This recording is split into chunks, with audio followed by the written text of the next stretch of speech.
السلام علیکم ورحمۃ اللہ وبرکاتہ۔ پیارے بچوں، کل کے سبق کے اندر ہم نے سوال نمبر 2 پڑھا تھا۔ سوال نمبر 2 کے اندر کفار کے ساتھ مقابلے کی صورت میں سورہ انفال کی ان آیات میں کیا ہدایت دی گئی ہیں۔ تو کل کے سبق کے اندر ہم نے یہ سوال پڑھا تھا اور اس سوال کے مطابق جو ہدایات کفار کو دی گئی تھی وہ بھی جواب کے اندر میں نے آپ کو ساری اس کی صورتیں بتا دی تھی کہ اس کی کیا صورتیں ہیں، ہدایت کیا دی گئی تھی مسلمانوں کو کہ جب تمہارا مقابلہ کفار کے ساتھ ہو تو تم کن صورتوں میں کفار کے ساتھ مقابلہ کرتے ہوئے راہ فرار اختیار کر سکتے ہو۔ تو اس کی 2 صورتیں میں نے پڑھائی تھی۔ ان 2 صورتوں میں سے ایک جنگی حکمت عملی تھی اور دوسری صورت تھی کہ آپ اپنی فوج سے ملنا چاہتے ہیں۔ تو ان 2 صورتوں میں یعنی راہ فرار اختیار کرنے کی یہی 2 صورتیں تھیں۔ ایک تو یہ ہے کہ حکمت عملی ہو، حکمت عملی کے تحت آپ راہ فرار اختیار کر رہے ہیں، اور دوسرا یہ ہے کہ آپ کا مقصد یہ ہے کہ آپ کسی طریقے سے کفار اپنی فوج کے ساتھ جا کے ملیں۔ تو یہ 2 صورتیں تھیں۔ ان 2 صورتوں کے علاوہ اگر آپ ویسے ہی راہ فرار اختیار کرو گے تو وہ راہ فرار اختیار کرنا آپ کے لیے بہت بڑا عذاب کا سبب ہوگا اور جہنم کا ٹھکانہ ہوگا، جو کہ ایک بہت بری جگہ ہے۔ تو یہ کل کے سبق میں ہم نے سوال نمبر 2 کے اندر یہ چیزیں پڑھی تھی۔ آج کے سبق کے اندر ہم سوال نمبر 3 پڑھیں گے۔ سوال نمبر 3 یہ ہے، کفار کو خطاب کرتے ہوئے ان آیات میں کیا تنبیہ کی گئی۔ تو پیارے بچوں، میرا سوال سمجھ میں آ گیا۔ تیسرا سوال یہ ہے کہ کفار کو خطاب کرتے ہوئے ان آیات میں کیا تنبیہ کی گئی۔ تو یہ سوال وائٹ بورڈ پہ بھی لکھا ہوا ہے اور آپ کو نظر بھی آ رہا ہوگا، اور اس کا ساتھ میں جو ہے نا جواب بھی لکھا ہوا ہے۔ تو اس سوال نمبر 3 کی طرف چلتے ہیں، آپ غور سے سنیے گا۔ سوال نمبر 3 یہ ہے، کفار کو خطاب کرتے ہوئے ان آیات میں کیا تنبیہ کی گئی ہے۔ سوال نمبر 3 ہے، کفار کو خطاب کرتے ہوئے ان آیات میں کیا تنبیہ کی گئی ہے۔ جواب، کفار کو تنبیہ جنگ بدر کے بعد کفار کو کیا تنبیہ کی گئی اللہ تعالیٰ کی طرف سے؟ فرمایا کہ کفار کو خطاب کرتے ہوئے انہیں تنبیہ کی گئی ہے کہ چنانچہ ارشاد خداوندی ہے، اے کفار، اگر تم فیصلہ و فتح کے طرف گار تھے تو لو آ گیا تمہارے پاس فیصلہ و فتح۔ فیصلہ کیا تھا؟ وہ جنگ بدر میں کفار کی شکست کا فیصلہ تھا۔ وہ جنگ بدر میں فیصلہ کیا تھا؟ وہ جنگ بدر میں کفار کی شکست کا فیصلہ تھا۔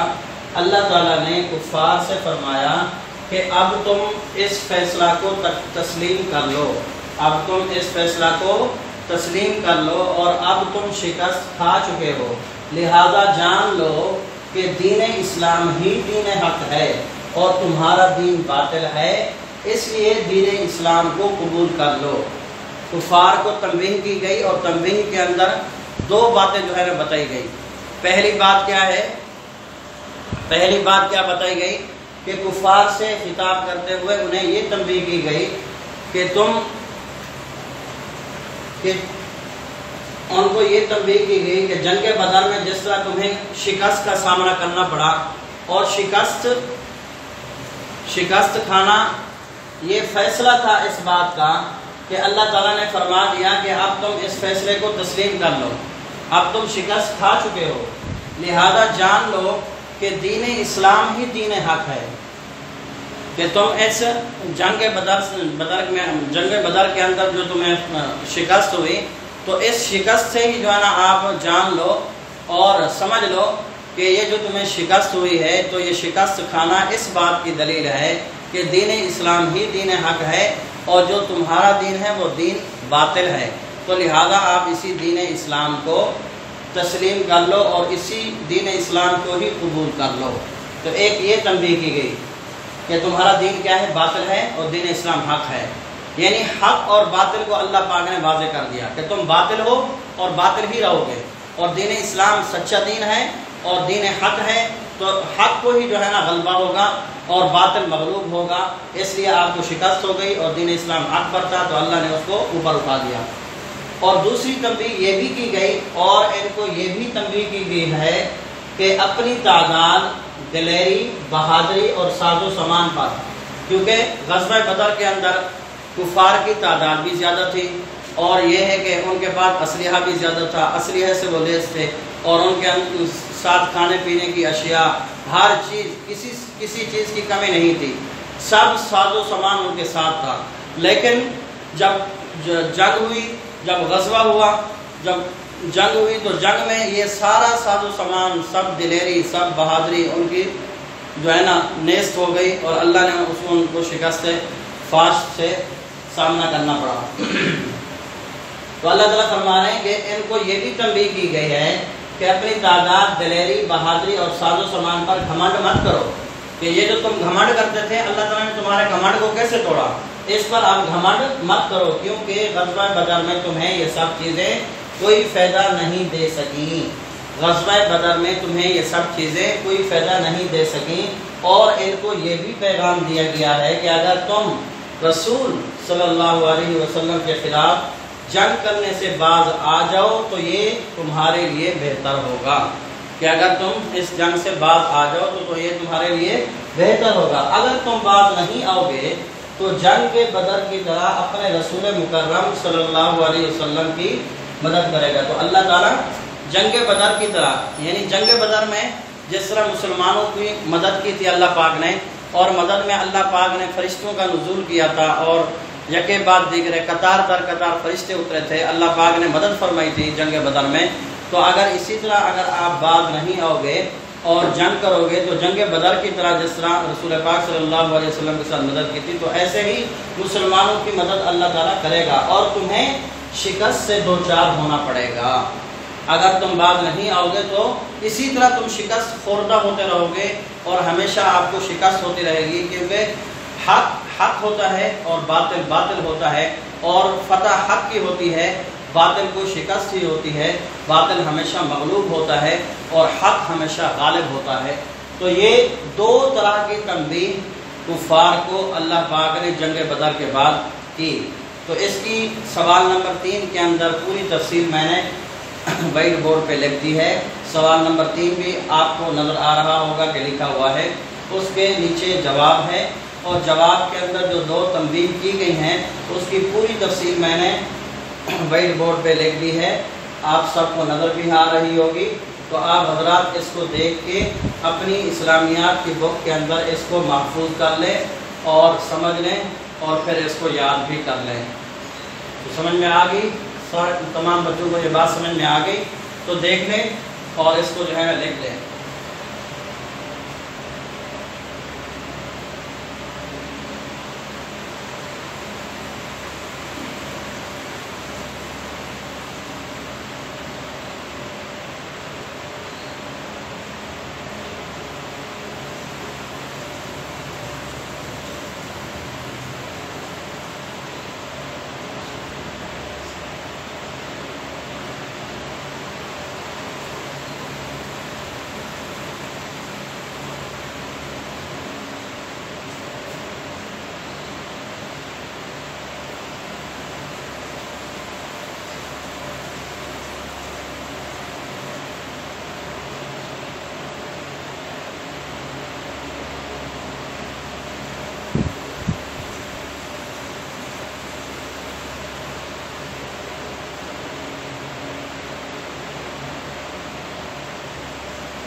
میں دوبارہ آپ کو پڑھا دیتا ہوں ایک مرتبہ۔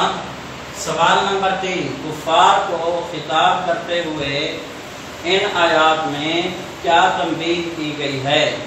کفار کو خطاب کرتے ہوئے ان آیات میں کیا تنبیہ کی گئی ہے؟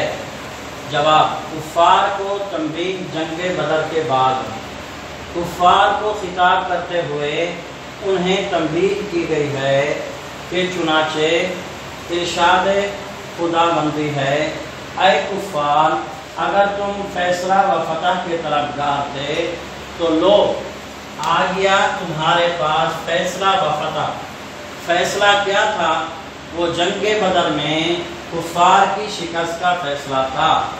اللہ تعالیٰ نے کفار سے فرمایا کہ اب تم اس فیصلہ کو تسلیم کر لو اور اب تم شکست کھا چکے ہو، لہذا جان لو کہ دین اسلام ہی دین حق ہے اور تمہارا دین باطل ہے، اس لیے دین اسلام قبول کر لو۔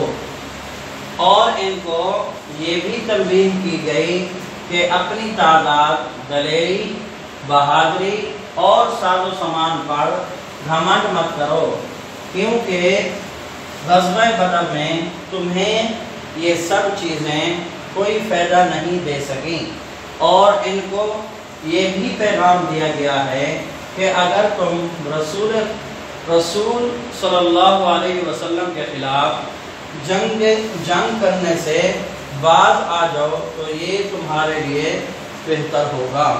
اگر تم باز نہیں آؤ گے تو جنگ بدر کی طرح اپنے رسول مکرم صلی اللہ علیہ وسلم کی مدد کرے گا اور تمہیں شکست سے دوچار ہونا پڑے گا۔ تو پیارے بچوں، میں نے آپ کو ایک مرتبہ سوال بھی پورا پڑھا دیا اور جواب آپ کو پڑھا دیا، تفصیلاً پوری تفصیل کے ساتھ لکھا ہوا ہے۔ آپ اس کو سمجھیں اور اس کو صحیح طریقے سے محفوظ کر لیں اپنی کاپیوں کے اندر، تاکہ آپ کو یاد کرنے میں، سمجھنے میں کوئی دشواری پیش نہ آئے۔ اگر پھر بھی آپ کو کوئی چیز سمجھ نہیں آتی، کوئی جملہ، کوئی حرف، کوئی الفاظ آپ کو سمجھ نہیں آتا، تو آپ کمنٹ کے اندر پوچھ سکتے ہیں اور ہم آپ کے اس سوال کا جواب دے دیں گے۔ اچھی طرح اس کو دیکھ کے اس کو اپنی کاپیوں میں تحریر کر لیں، اپنی بک کے اندر تحریر کر لیں۔